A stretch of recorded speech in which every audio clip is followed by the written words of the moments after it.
اللهم إنا نسألك موجبات رحمتك وعزائم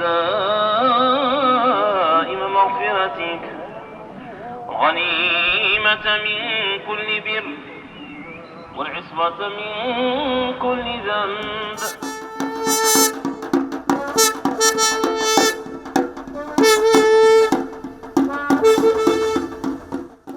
هاد العادة ديال عويد النفار قديمة في المغرب وكتر بالمدن العتيقة بحال مدينة سلا.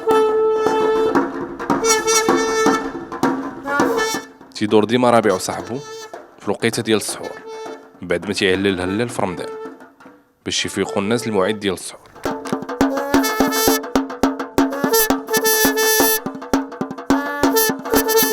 هاد العادة اندثرت وما بقاتش بزاف، ولكن بعض الناس باقي محافظين عليها ابان عن جد، وهنا بالضبط في المدينة ديال سلا القديمة.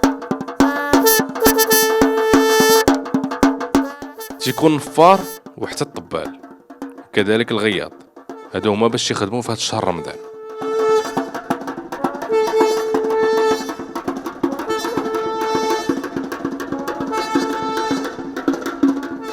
ربيع من وليدات مدينة سلا القديمة.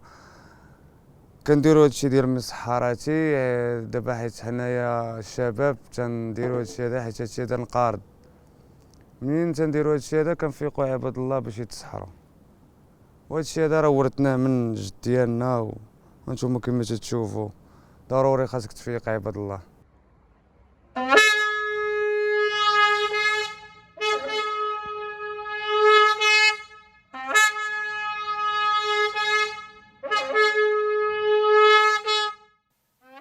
عويد النفار عنده واحد القيمة خاصة في رمضان. من بعد ما تيسمع المدافع تيخرج باش يدير الدورة ديالو حتى هو.